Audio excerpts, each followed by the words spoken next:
Hello, everybody, and welcome to Geopolitical Trends, where truth matters. I'm your host, Dr. Oualaalou. Excited to be with you as always. I am waiting on Carl. He didn't log in yet, so I'm assuming just a matter of time. But before I'll do this, before we get into this, by the time Carl Zha gets here, I want to give you some updates regarding what's coming up for next week. For tomorrow, just be aware of my upcoming analysis that I'm going to be releasing for you tomorrow at 07:30. So it's a video regarding rare earth, regarding what's going on between the U.S. and China. So I made an analysis for this. It was requested by an entity that asked me to do this for them. So second thing is on Monday, on the 27th. Remember to join me for my conversation with Aina Tangen and Warwick Bao. It will be at 19:15 Central Standard Time. And on the 28th, I will be having a conversation with James Bradley. So it will be right here at 09:30 on the 28th. So remember, Monday with Aina Tangen and Warwick Bao. And on Tuesday, the 28th, will be with James Bradley. And for tomorrow, I will be, as I said, I will be releasing an analysis for you. So I'm still waiting on Carl here. Let me, first of all, say hi to our wonderful community while we're waiting for Carl to get here. So, Li Yang, good to see you, and good morning to you. Jidwag, good to see you.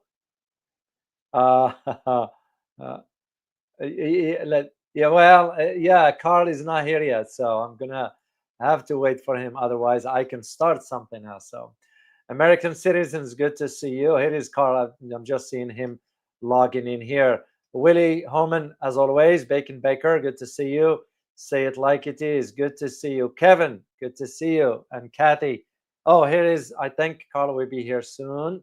So, FG Don Carleon, good to see you as always, and salam to you. So, Derek, good to see you as always from Burkina Faso. Wow, that's very interesting. So, all right, let me see. Yeah, Carl will be here soon.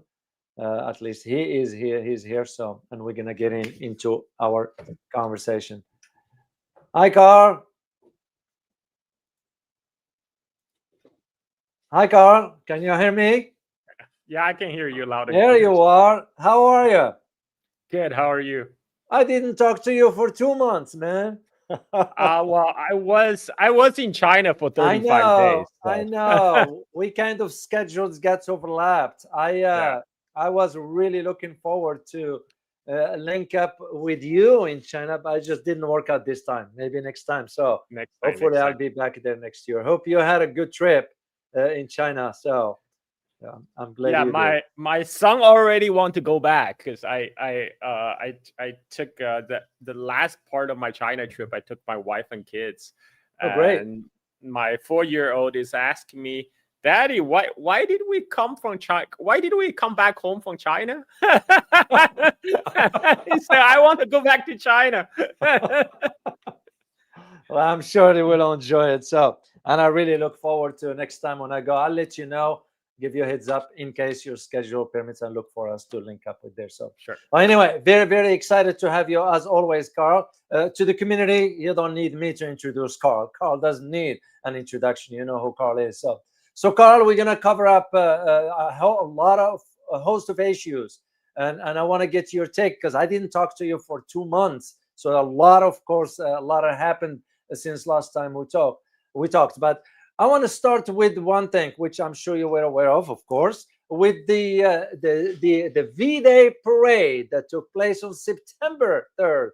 I was in Beijing, and I'm sure you saw the images. I'm sure you saw the display of discipline, weapons, and so forth. What is your what is your take on the message and the significance of that particular event? Well, first of all, it was a very important date. It was 80th anniversary for victory over fascism in Asia. It's actually personal to me as well because my dad was born on July 1945, just 1 month before the Japanese surrender. I told the story many times on my podcast. On August, there's a widespreading rumor in town that the Japanese troops are coming. So there was a big panic. Everybody is evacuating, and my dad was like barely a month old because he's a baby. So other people were urging my grandma to ditch my dad because the little baby will cry and drew attention to the people as they try to escape the Japanese advances. But thankfully, my grandma refused. She held on to my dad, and it turned out it was sort of a false alarm because the Japanese troops were coming to town, but they were coming to town to board the train so they can head over to the next big city, Hangzhou, for the surrender ceremony. The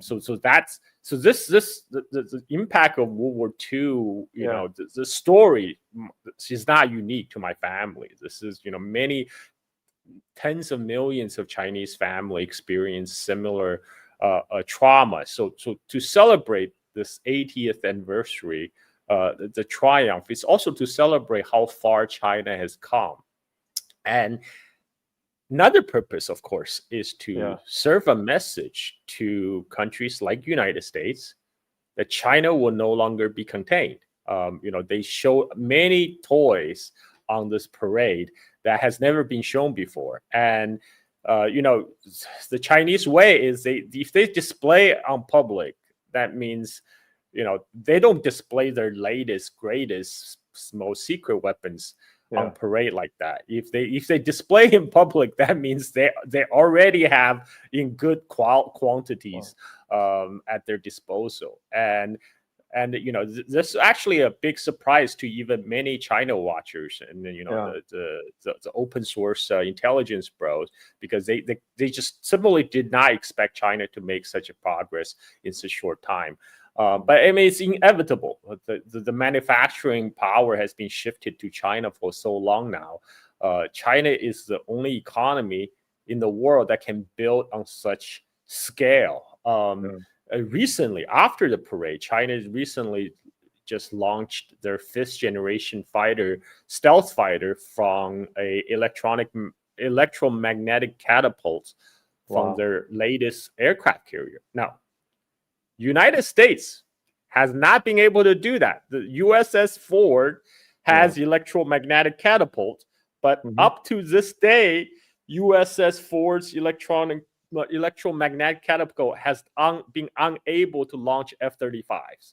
Right? I mean, whether F-35 is a good plane, that's another question. Like right now, they can't even launch F-35 from the electromagnetic catapult of USS Ford, which is the most advanced nuclear carriers of United States. So in many ways, China are catching up and even surpassing United States in hard power. So this is to send a message to Washington, don't mess with us. We can no longer be contained. And I think that message is well received, because shortly after we have that Pentagon leak where they said, maybe we should prioritize and contain China and focus on the West Hemisphere and homeland security, and by which they mean they're going to try to intimidate Venezuela and other Latin American countries closer at home. So China is looking pretty unstoppable right now. I mean, that's what the parade has shown. Well, I couldn't agree with you. I couldn't agree more, Carl. I mean, as a matter of fact, I had to respond to a statement by a U.S. ambassador, who, not to him directly, but to his post on X, when he said, "Oh, what the Chinese have shown is nothing but thievery. In other words, this stole." I said, no, Mr. Ambassador, that's not theft. That's innovation. And when I saw, for example, the DF-61 ICBMs, which I found out that they have a range of 15,000 kilometers. No other ICBMs, most of them are at 12,000 range. This one that China developed was about 15,000 kilometer range. And right there, it became clear to me that's a message that the China was sending. I mean, China obviously stole the Sonic. hypersonic missiles and the hypersonic gliders because China stole it. That's why United States don't have it anymore. All these accusation about China stealing the technology is okay. Why don't you have it in here in US? I mean, that's a simple question. But it's just copium. This is just copium. This is one area of production where United States is still looking to far surpass China in the copium production. But it's the economy of scale. China has 4 times the size of the population of United States, and in addition, the Wall Street has been pushing to outsource production overseas since 1970s for the last 40 years, and the results is shown. And within the same last 40 years, China has been investing in its own population in terms of education, in terms of infrastructure, while US was squandering resources on waging wars abroad over the world. I mean, you can see the result in the kind of. I think that's why a lot of people get triggered when they see these videos of high-speed trains or infrastructures coming out of China, because they get angry because they realize this is what we could have done. I mean, the amount that China used to build its high-speed rail system, it still doesn't even come to match the amount US spent on occupation of Iraq and Afghanistan. And of course, that money was a feature, not a bug. That money was supposed to be recycled back in the pockets of our defense industry, of our arms merchant. There's a lobby they sponsor, all the congressmen they have to pay off. It's all part of the game, and that's how the system is designed to work. And the corporate media in the West, they don't want people to arrive at that conclusion. Instead, it's much easier to say, "Oh, China is the reason we are doing poorly right now." Of course, that's bogus. It is bogus. And I was there, Carl, and I saw how happy people are. And people are happy because they are content with where the political system is and what it's doing for them. I've always argued this. I know I get some pushback in the US. It's kind of like, no, it's a fact. We're talking facts here. We're talking facts that the government work for the welfare of its people. Simple as that. The policies they embarked on are meant to serve the people, not the elite within the government. So I saw with my own eyes over there, son. And I just wanted to have your take on this because, as I said, I didn't talk to you for a while.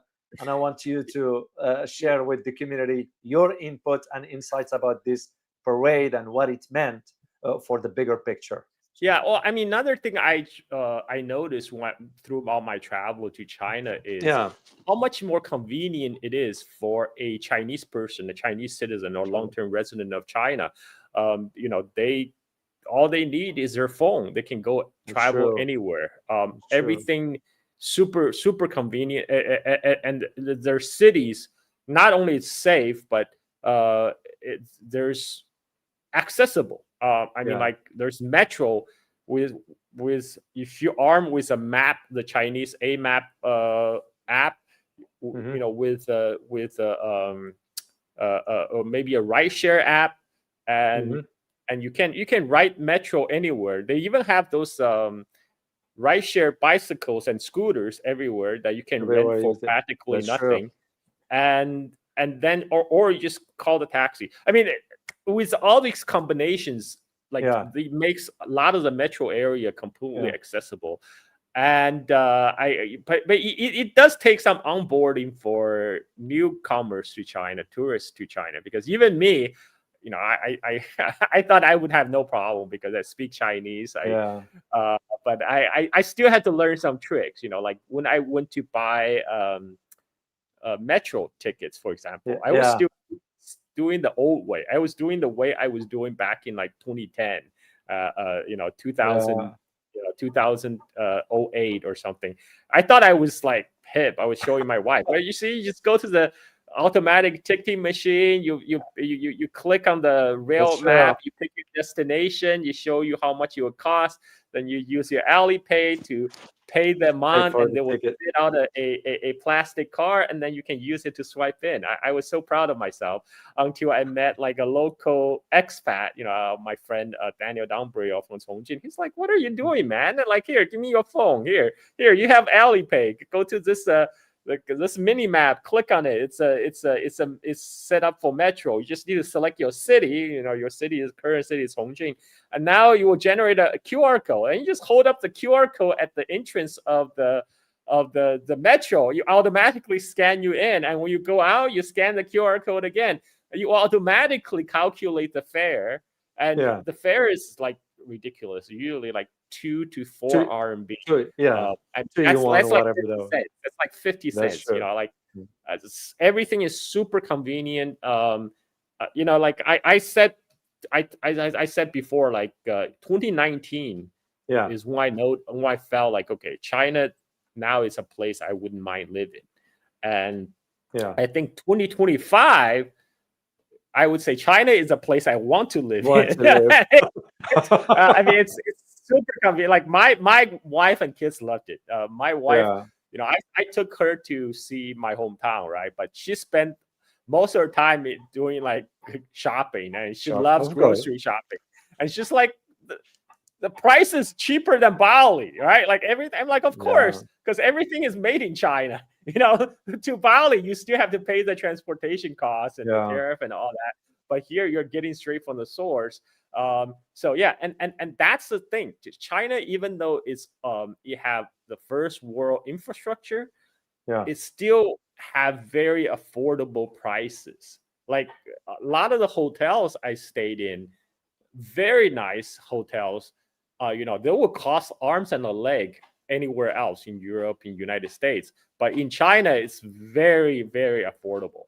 A lot of people probably don't even realize this. I would highly recommend anybody to just travel to China, see for yourself. Indeed, it's very, very important. Well, this leads us to the, since you talked about the cost of tanks and so forth, we're going to dive into the ongoing, of course, trade war. And now we are moving into the rare earth elements. But I also wanted to get your take, Carl, whether the United States is cornered, economically speaking. Well, I mean, this is all U.S.'s own doing. All these hole that the U.S. dug for itself. Let's remember, they started this trade war in the first Trump administration back in 2018.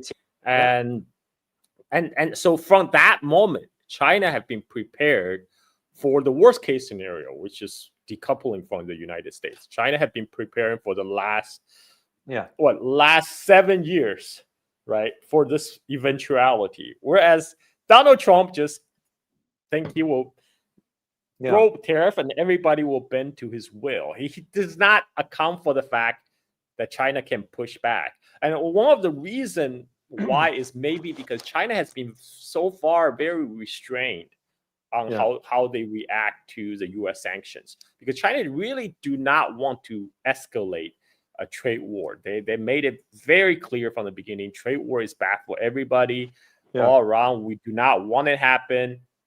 But United States really just keep on escalating. They take China's strategic restraint as a sign of weakness.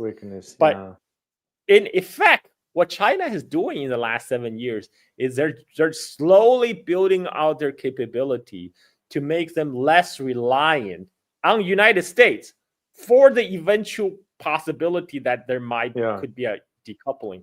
So what happened today is now China is in a position to hit back. And this took a lot of people by surprise. They did not expect China to retaliate, which is mind-boggling to me. Like, how can you expect that you can just bully a country with 1.4 billion people and expect no response? But there's a lot of the problem is people in Washington, they don't really know what's going in China, and now it's a lot of them believes their own propaganda. I just saw Larry Ludlow on Fox News congratulate Scott Bessent on supposedly getting the Chinese trade representative Li Chenggang fired. I mean, that's completely fake news. Like Li Chenggang he was replaced in his position as WTO envoy, but he is still, that's so he can focus to be the trade negotiator. It was not he was not fired. It was a promotion.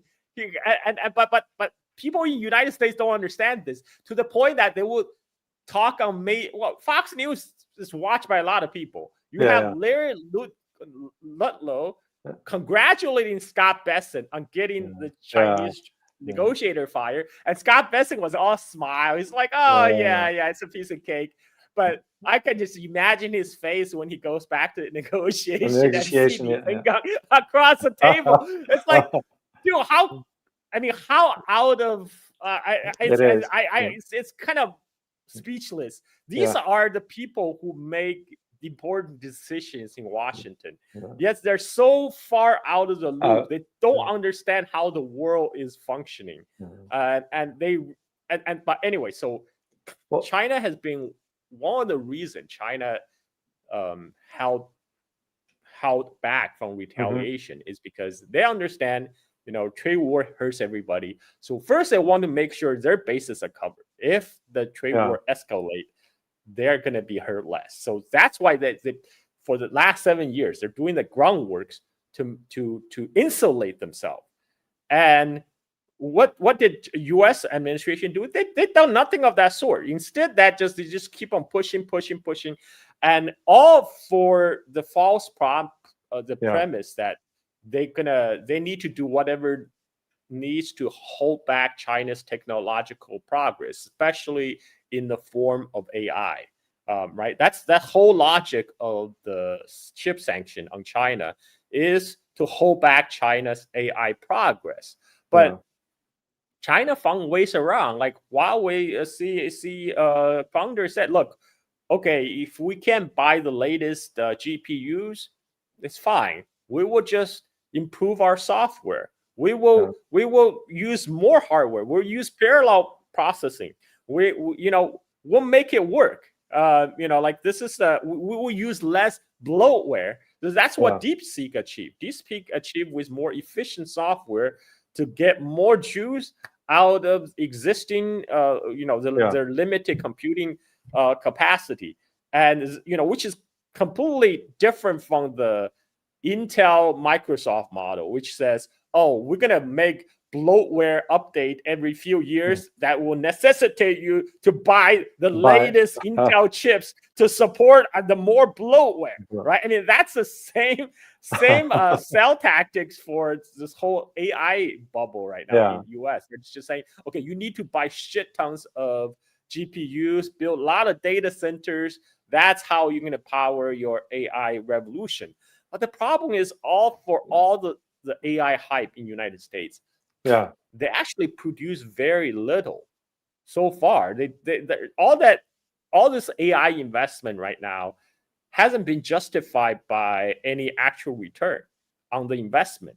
And they demand continued investment, like $500 million for the Stargate project.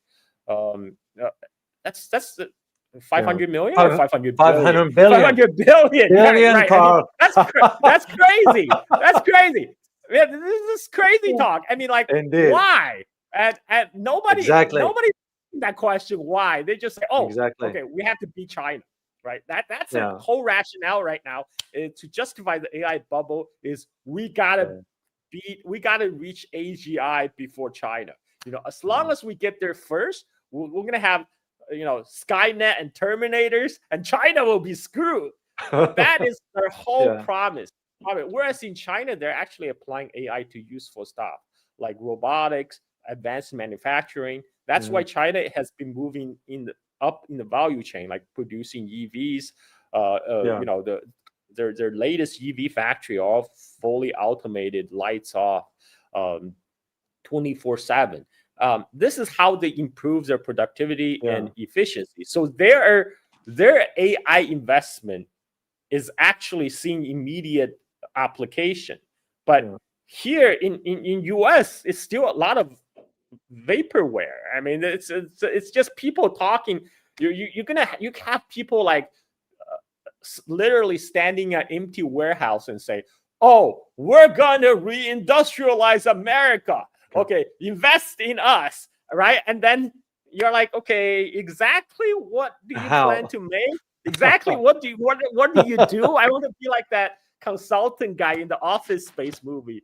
Exactly what do you do?" But no, everything is a money game. Everything is just Yeah. like to con investors to pour money into their it's a big bubble, man.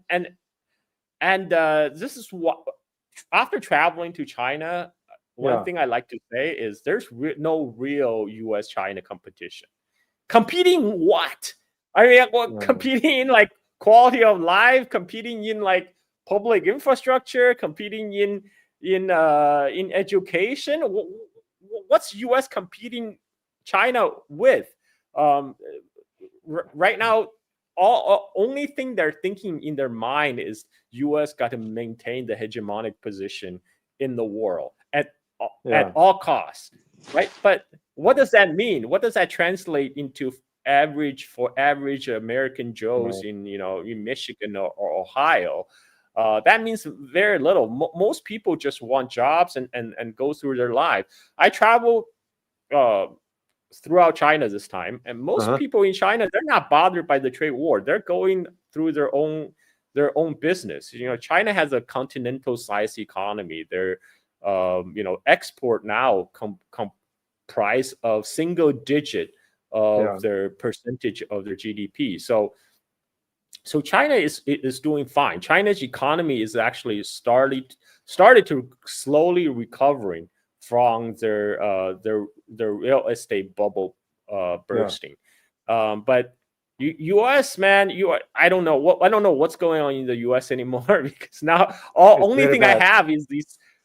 I get is like every day we have this insane announcement coming from like Trump White House or Yeah. the Scott Bessent making all these shrill threats. Like the reason why they're being so aggressive verbally Hmm. is because they're scared. They're really scared about what the Chinese new export control on rare earth will do. I see so many Washington officials say, "Hey, look, this is not fair, man. Like our initial sanction targeting China, that was meant to cripple the entire Chinese economy, but the rare earth is going to cripple the entire American manufacturing." Actually. So I reply, "Oh, okay. I'm sorry. It's yeah. It's you're right, man. You are just trying to stab China in the stomach, Yeah. and now they're going too hard. It's so unfair, right? This is ridiculous. Yeah. U.S. has been waging a trade war on China since 2018, for 7 years. This is the first time China have responded in a forceful manner, and it's over something that U.S. don't have much control over because Control China over. has Yeah. controls 90% of the rare earth refining capability. U.S. is now trying to sign deals everywhere with Australia, with Congo, to Malaysia. even Yeah. Ukraine, trying to Yeah. source rare earth supply. Well, that is not a problem. The problem is not actually digging rare earth out of the earth crust. I mean, you can Yeah. if you invest 4 to 5 years, you can get a mine going. The problem is, what do you do once you dig them out of the earth?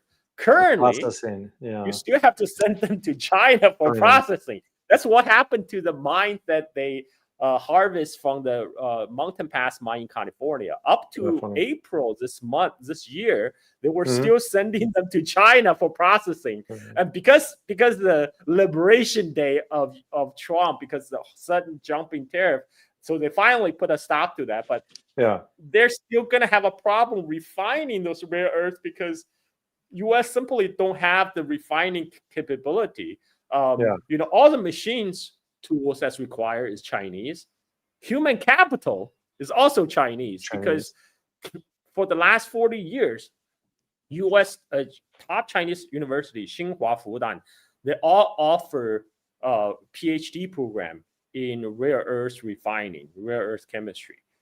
They graduate tens of thousands of PhD each year to work in the rare earth industry, whereas that simply does not exist in U.S. university because the whole industry does not exist anymore. So for 40 years, the people who previously, back in the 70s, work in the rare earth industry, they're retired now. You don't have a new incoming generation of people who learn that knowledge, and so you have a huge human capital gap.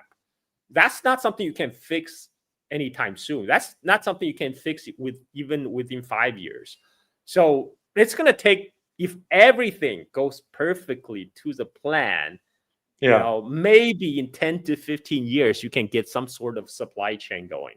But what are you going to do within that to that 10 to 15 years? Where is your manufacturing? Where's your car makers going to get rare earth? By the way, China did not put an outright ban on rare earth. They just said, hey, everybody, we put export control. That means anybody who need rare earth needs to go write application to the Chinese Commerce Ministry and say, sir, can I please have some rare earth supply for next 6 months? And guess what? If you're Raytheon, Lockheed Martin, and you say, oh, I need some rare earth so I can make some F-35s and Patriot missiles. I'm sorry, tough luck. That is a problem. Since that is why Scott Bessent is being so shrill right now. Yeah, because they really do not have good answer for that. Yeah. Well, Scotty, Carl, he underestimated China. That is his problem. And by the way, what you mentioned earlier about Lutnick congratulating Bessent, I talked about that a month and a half ago, about the promotion of that individuals to this position of the World Trade negotiator, because they want him to become the one negotiating with the United States. As a matter of fact, there is an ongoing now between China and the US. They are holding a new round of economic talks. That is between October 24th, which was yesterday, all the way to the 27th in Malaysia. So Scott Bessent, he underestimated China. And that's why he's saying what he's saying, Carl. And Scott Bessent, this is not the first time Scott Bessent underestimated No, it's not. China. This goes all the way back to 1998 when Scott Bessent was working as the head of micro strategy for George Soros' Quantum Fund. Yeah. So that was when they started the Asian financial crisis by shorting all these Asian currencies. And Scott Bessent at that time decided to go after the Hong Kong dollar and the Hong Kong stock market. This was 1998. He placed a big bet. He thought, okay, well, all these other Asian economies are already following: South Korea, Thailand, Indonesia, Malaysia. Hong Kong is easy. It's an easy target and it's easy money. And what he didn't count on was this was 1998. Hong Kong just changed to a new landlord. And China at that time said, okay, China basically told the Hong Kong Monetary Authority, you do whatever you need to do to stabilize the Hong Kong dollar and Hong Kong stock market. So what the Hong Kong Monetary Authority did is they raised the interest rate, for those people who are borrowing money to short the stock market or borrowing money to speculate, to like 3,000. They raise it 3,000%, and then they injected $15 billion directly into the big blue chip stocks in the Hong Kong stock market. And because of that, Scott Bessent lost his bet. I mean, Quantum Fund lost a lot of money. So this is personal for him. He has a big grudge against the Chinese government because he lost money. He lost money in 1998 betting against the Hong Kong currency and the Hong Kong stock market. and now he thought he will get his payback, but no, man. China today in 2025 is even more powerful than China in 1998. I mean,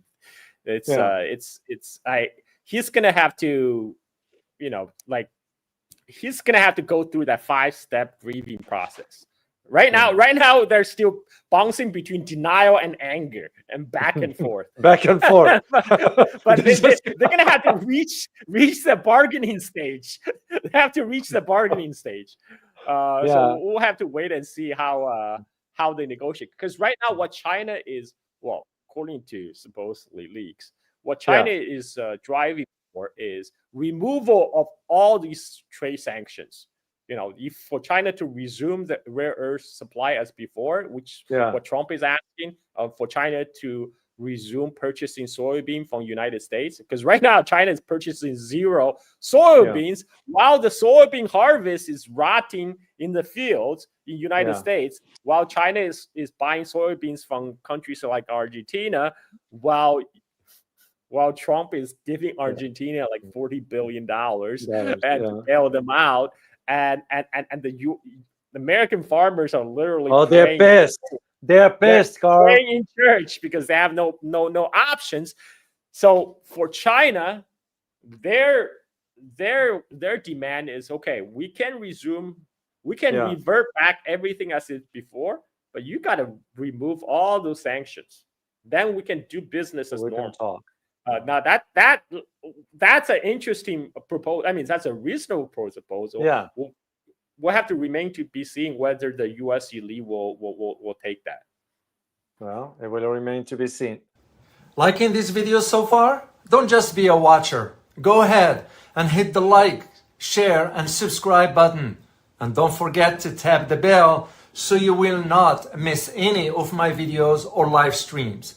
This way, you will be supporting a channel that stands for the truth and objective reporting. The choice is yours. Thanks for your support.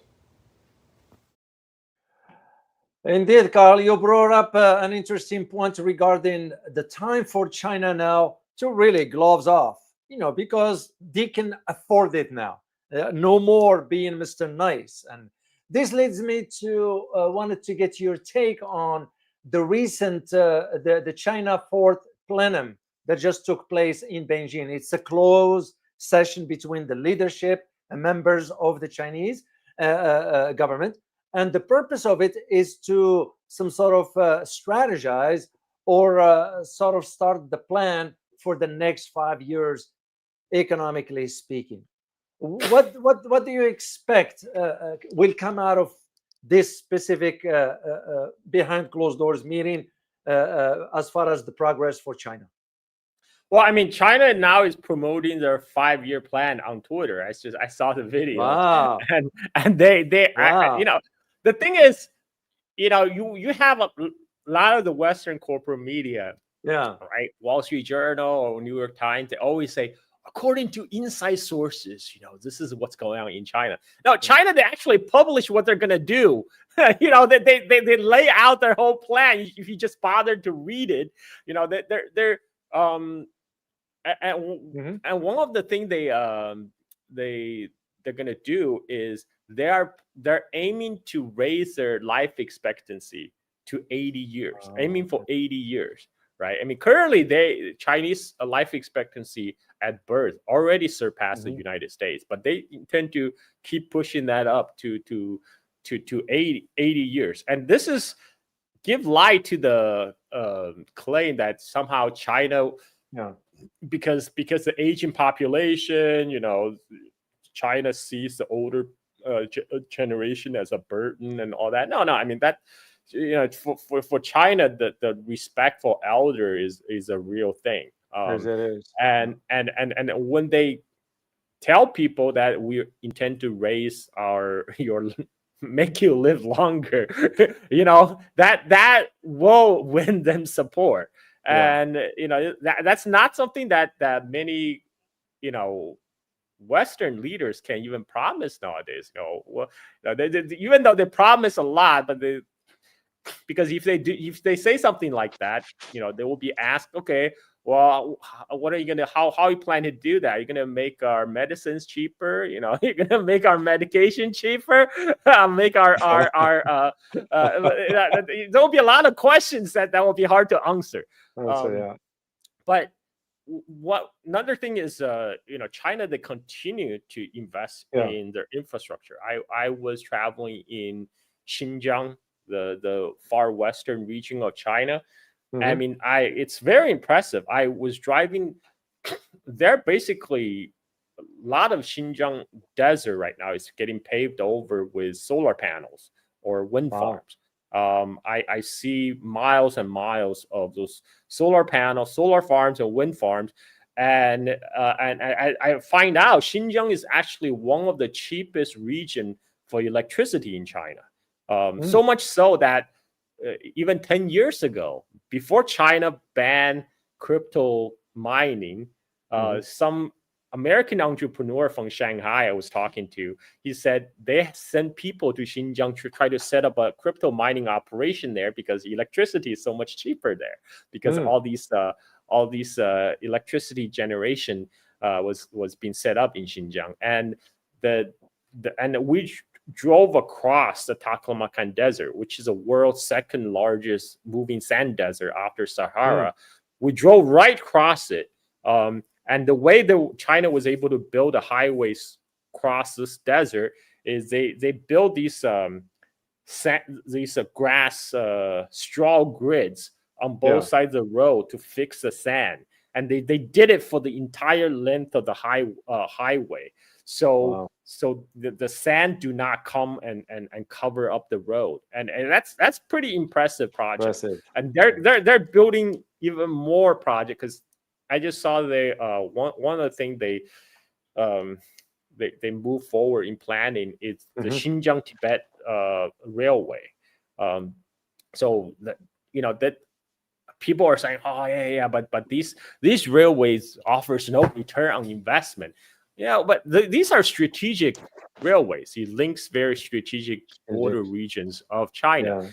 But the fact that China could build it, it's also it's a showcase of their technological capability. If they could build a railway from Xinjiang to Tibet, then maybe they could build a railway to Pakistan or even Afghanistan, through the Pamir, very similar terrains. And it's currently there's about 1, 2, 3. There are at least 3 concurrent railway project that's been building toward Tibet right now. There's one railway building from Sichuan province, and one railway going from Yunnan province building toward Tibet. And now they just started the building from the direction of Xinjiang. So by 2030, 2036, there's going to be all of China all connected. Loop. You can always loop through China with rails. And this is also important. Like, people like, why China building rails when you have airplanes? Well, first of all, to fly today, the jet fuel is you still need petrol. You still need hydrocarbon to make the jet fuel.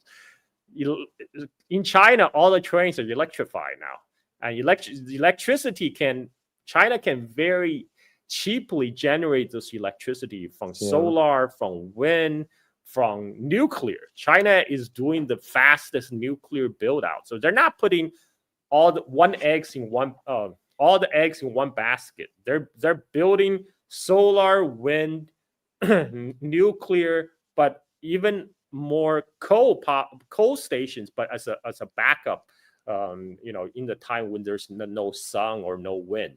So China is, if you look at the power generation, Chinese electric generation has been going up straight line in the last 20 years, whereas American electricity generation is just a flat line. And that doesn't make a difference, because all our civilization essentially run on energy. And if you look at how that is, right now, all the proponent of AI bubble in the United States talk about how we're going to build so many data centers to support this AI revolution. Well, guess what? This data center is going to need a lot of electricity. Where's that electricity coming from? Right now, instead of building more electricity generation in the United States, what they're doing is they're cannibalizing the electricity generated from the existing grid. So the direct result is the electricity price has been going up in the United States for everybody. That's true. They are cannibalizing the electricity that was meant for civilian use, and this is why that's driving the electricity price up. And whereas China, they just built more. U.S. they call that overcapacity. That's just called abundance. It's just called abundance. They're building more, and so that's why. I was surprised. A lot of things in China was so affordable. It was more affordable than here in Bali. That's a surprising thing. Because they have the economy of scale. And another thing about technology, U.S. keep on saying, we innovate, whatever. At the end of the day, is how you apply the technology. China right now is the best suited to be able to apply any new technology on an industrial scale. And this has been proven again and again. A lot of the technology that was developed in the United States, like solar panels, right? But it was only made possible for widespread adoption because Chinese production made the price come down 98%. And so that is, China is the future. I mean, and the future is now. That's why I say there's no competition between US and China. You're absolutely correct. I've been arguing that, Carl, since my first trip. And I was like, I was talking to my son and having a conversation. I said, do you know where the future is? He said, no. I said, it's in China. And he didn't get it at first. We sit down and explain more and start to make sense to him. So I agree with you, Carl, regarding what you just stated. I want to shift to one other aspects of our conversation, and this one has to do with your location, of course, where you are in Indonesia. Indonesia recently signed some sort of an agreement to purchase Chinese J-10 fighter jets. To my knowledge, and please correct me if I'm wrong, Carl, to my knowledge, they signed off for about 42 fighter jets. Is that correct? Yeah. Okay. What does it mean on the bigger picture that now, because we all know Indonesia used to purchase the weapons from the US, except the older model like the F-15s and the older stuff. What does it mean that now you see, and of course, Pakistan is purchasing the Chinese weapons? You have some Middle Eastern countries are now taking an interest. You have Egypt that sent its defense minister to China. And now you have Indonesia purchasing. Now, what does it say? Now, before the Pakistan India conflict, Indonesia already had a contract with France to buy the Rafale jets, which they did make a commitment to purchase, right? But now they're also buying J-10C. Just in case, we got everything covered. So Indonesia right now, they have a united nation of all the, all the weapons, of all the modern weapons of the world. In a way, I mean, it's probably a logistic nightmare to keep all the parts supply and stuff. But on the other hand, Indonesia is not facing a acute geopolitical pressure at the moment, right? Indonesia is it's ASEAN's largest country. It has the world's 4th largest population, right? Nobody's gonna mess with Indonesia. So when Indonesia right now, when it buys jets, like military jets, big budget items, it's more like a political overture. Right, and the fact that for Indonesia to purchase the Chinese jets is to show that, hey, like, we want to be friends with everybody, but also we like to strengthen our ties with China, because right now there's a lot of Chinese investment in Indonesia, particularly in the mining industry, because Indonesia stopped nickel export a few years back because they didn't want to be a pure raw commodity exporter. They also want to build refining capability. So there's a lot of Chinese investment into nickel refineries in Indonesia, and this and also when a country buys military hardware, it's a relationship building exercise, because that means they have to send people for training. Pilots need to be trained, and that's a long-term project, like this build people to people exchange between the militaries. So this also shows Indonesia, they're trying, Indonesians' goals has always been not to be, well, back in 1955, Indonesia was one of the leader of the non-aligned movement, which was, okay, we don't want to be involved in the Cold War, right? We just bunch of nations who are newly decolonized. We want to pursue our own independent foreign policy for our own national interests, and that's what Indonesia is still doing today. And and it's showing that it's perfectly happy to work with China. And in the meantime, it still buys Rafale jets from France to keep the Europeans happy, because Indonesia want to keep everybody happy. We can be friends with everyone, friends to all, enemy to none. And but this is important because this before Pakistan was a main export customer for J-10C. Now after the Pakistan India conflict, suddenly there's a lot of interest. The Pakistani Air Force had been the best marketing team for J-10C, and you have many countries now showing interest. So Indonesia is just one of the latest, and it is a big deal because it shows that Indonesian government is happy to work with China. Well, actually, when I read about it, I was like, very, very interesting. Given also, to me, what went through my mind right away, Carl, had to do with the rare earth elements. Because, for example, if I am to think about here in the US for the F-35s, whatever fighter jets, we need to have access to rare earth. For the French, Rafale will be no exception either. China has an abundance of that. And that's what made me think. It's like, wait a minute. Indonesia is not going to do this just on the whim of its mind. They are thinking strategically, only to find out 2 days later, the White House reached out to Malaysia for rare earth. And I was like, okay, that confirms it to me. That just became clear. Actually, that's a very good point. I mean, that because China would not, China is restricting rare earth itself, but not that they're not restricting J-10C export. So that makes perfect sense. That's how I read it, and it became clear to me. So this leads me to talk, since we talk about Rafale and all that, about the Europeans.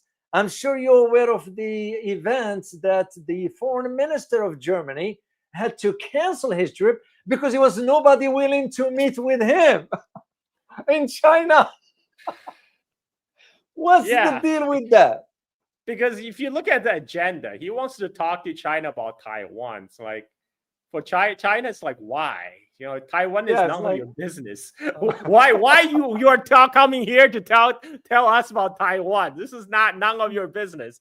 And then he wants to tell China about how to put pressure on Russia over Ukraine war. Again, that's not something China is interested in. So why you don't need to come? We're not interested. Stay home. You just stay home. Save some jet fuels. And another thing is he also wanted to come to talk about the rare earth issue, because now Germany actually not only involved in the rare earth issue, but also in the semiconductor issue as well. This has to do with the Dutch government seizing of a Seizing Chinese company, Nexperia. The Nexperia, their original company was going bankrupt in 2020, so it was bought out by a Chinese company, Wintech. And just around 2020, that's when the Chinese EV industry started to take off. So they found a new big market in China to market their semiconductors. And so, you know, the huge part of production is going to China. But now that Nexperia became profitable, and the U.S. government recently put out a rule say any like Chinese company, if they any Chinese company that's even like maybe 50% owned by Chinese interests that works in the semiconductor sector will get sanctioned. That including Nexperia. So they informed the Dutch government if they don't do anything about the Chinese ownership of Nexperia, they're going to be put on the U.S. Secondary sanction list, entity list, which means, for the Dutch, they felt they had to do this. But did you think about at least consult the Chinese first? You know, like at least go to China, say, look, you know, United States is holding a gun to our head. It's our head. And forcing us to do this. Can we work out a way that will satisfy, you know, both you and our needs? No, they didn't do that. They just went ahead and seized the company, kick out the Chinese CEO. And China said, you know what? Most of your revenue still come from our market. And not only that, the structure of the company is such that the Nexperia parent company, the Dutch company, they used to have, they actually moved their semiconductor manufacturing to China. And so what happened when the Chinese company Wintech bought Nexperia in Holland, Netherlands, they also bought their Chinese operating branch, the manufacturing arm in China. So what happened is Nexperia is then responsible for design the chips, but the chip actual manufacturing is in China to supply the Chinese EV industry. And so now Chinese government is telling the manufacturing arm of Nexperia, you know what? You don't have to listen to your headquarters anymore. That was an illegal move. They seized the headquarters. You can remain a Chinese company in China, manufacturing for the Chinese auto industry, you know, as long as you remain a Chinese company. So they're like, we're happy with that. We're happy making money. And so now it's been reported in the Financial Times as the Chinese employees of Nexperia going rogue, you know, defying their orders from the Dutch headquarters. Look, man, this is who is going rogue? It's a Dutch government that's going rogue, right? So now what happened is Chinese government now put restrictions on Nexperia semiconductors, and the Nexperia headquarters that the Dutch government seized, that was only their design, research, development operation, you know, the only kind of design part. But the physical manufacturing of chips is still in China.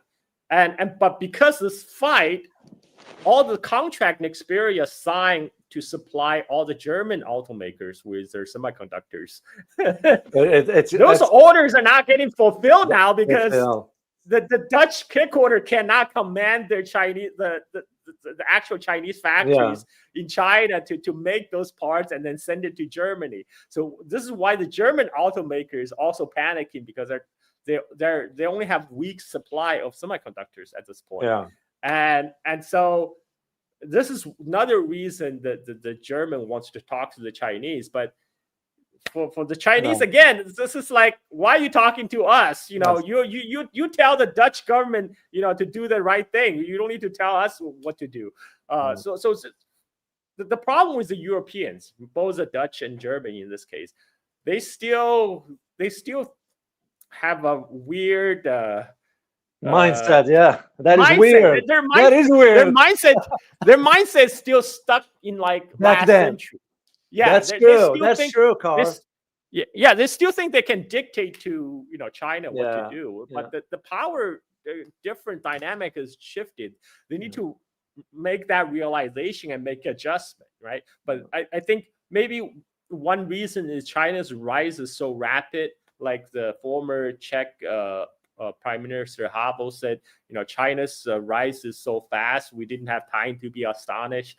But a lot of these European leaders, they another problem is they're very deathly afraid of losing the security guarantee from the United States. So they were willing to do whatever Washington asked them to do.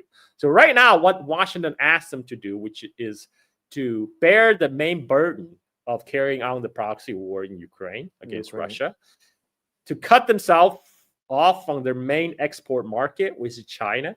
This is economic suicide for European economy.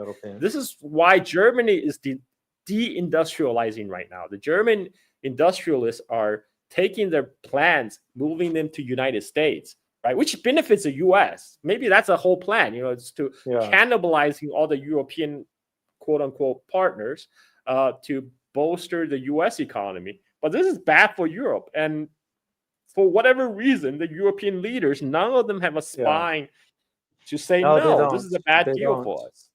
They don't, Carl. They don't have the gut to stand up to the at least to my knowledge, in China, there was great respect back then for Angela Merkel. They were respecting Angela Merkel.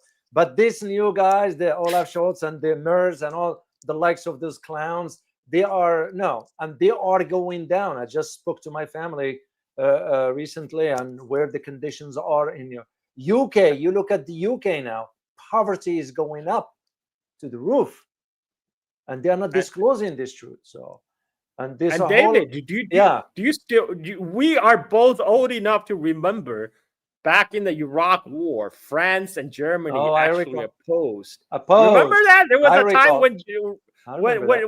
when German and French leader actually opposed the Iraq invasion. That's why George Bush have to do this coalition of willing, right? Instead of the NATO alliance. But now they don't even have that kind of pushback anymore from this government. It's very sad.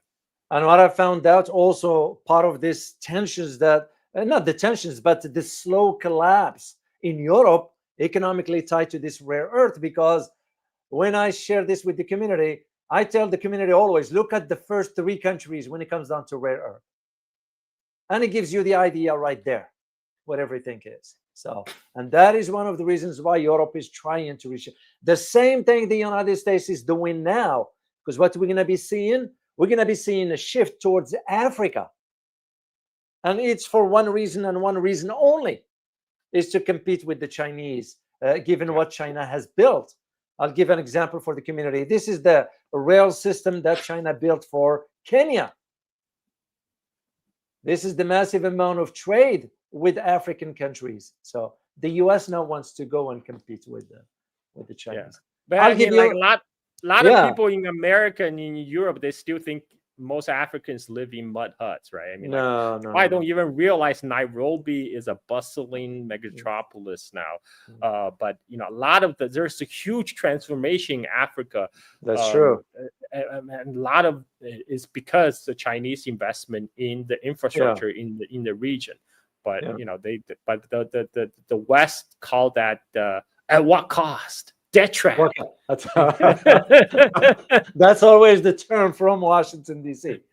Last thing I want to ask you, Carl, literally, I need to get your take into this before I let you go, because I cannot miss the opportunity, because the community will want to hear your perspective on it. You heard about the swap of some BRICS countries are swapping the dollar for the yuan. What does it mean?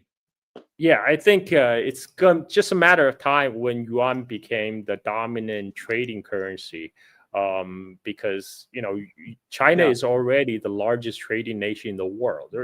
There's no point for using dollar when you're trading with China. And especially when like China has no interest to keep on accumulating dollar reserves when U.S. can seize your dollar asset anytime. And China, like I said, many time before, China has no interest to necessarily replace U.S. dollar status as a world reserve currency, because that would mean, China will have to export currency in exchange for goods to accept a large trade deficit. But a trade currency, I think that's the way that yuan is going to be increasingly internationalized as a trade currency. It only makes sense if you're trading with China. It's much easier just to use RMB. And this is what I'm thinking every time I use Alipay in China, because every time it goes up to a certain amount, I think it's more than if I spend more than 500 RMB, I get charged like a foreign transaction fee because I'm using a foreign bank card. Now, if I have the RMB or have a Chinese bank account, that wouldn't be a problem. But I do know. I do know, Carl. WeChat, they will charge that interest if you have over 100 yuan transaction because of a foreign card.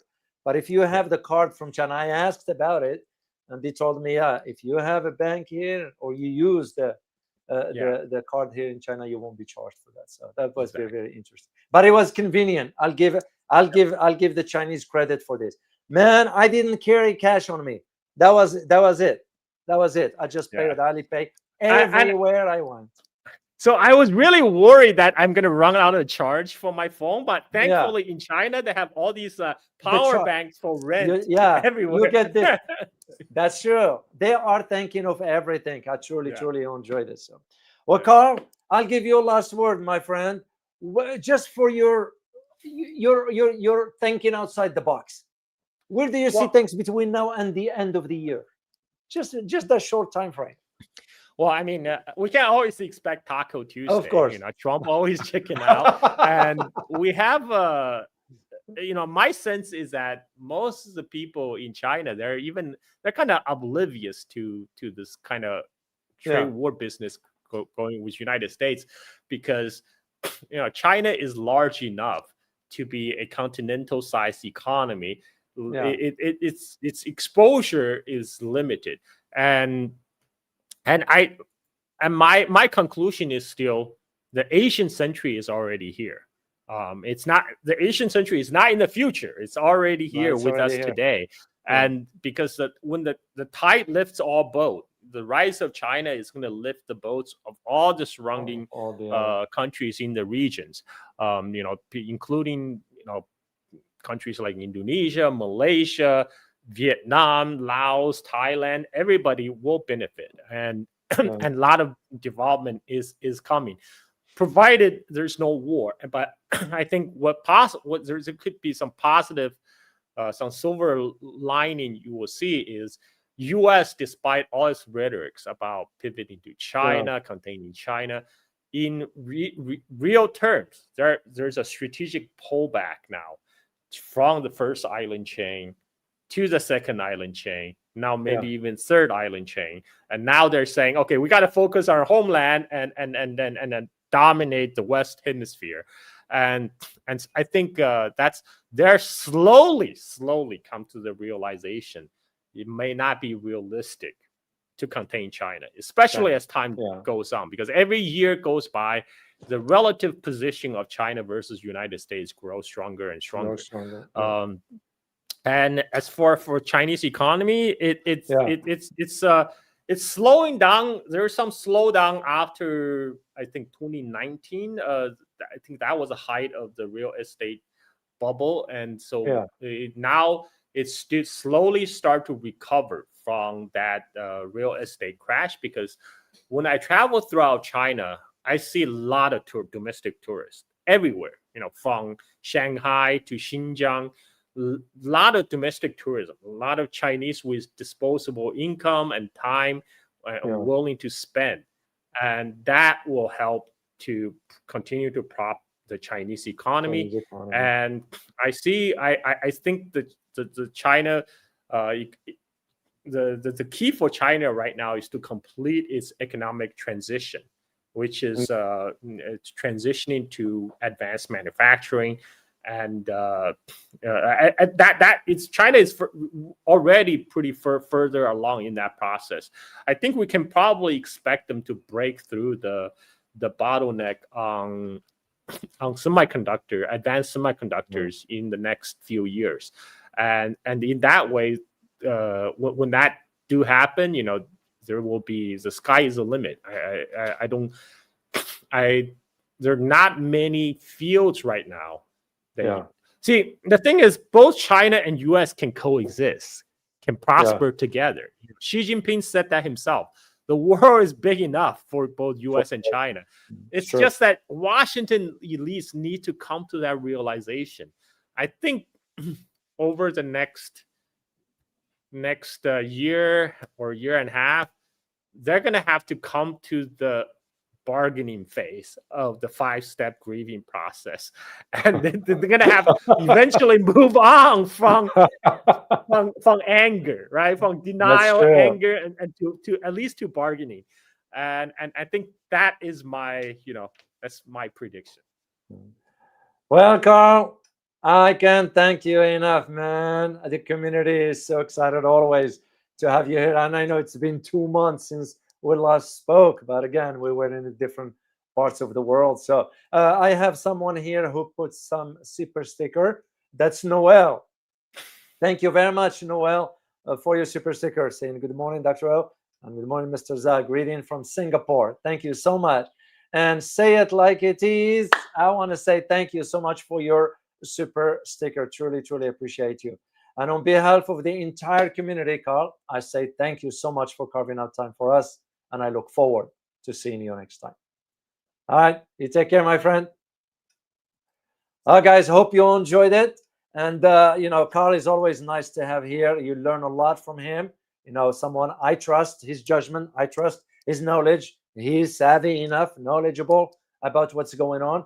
And I always look for that monthly conversation with him. So I hope you guys will enjoy it. And I look forward to seeing you on Monday for my conversation with Aina Tangen and Warwick Pao. But remember, tomorrow I will be releasing the analysis regarding US-China rare earth elements. It will be released at 07:30 in the morning. So make sure to check it out and leave me a comment. As always, remember, geopolitics impacts your daily life in more ways than one. Till next time, bye-bye.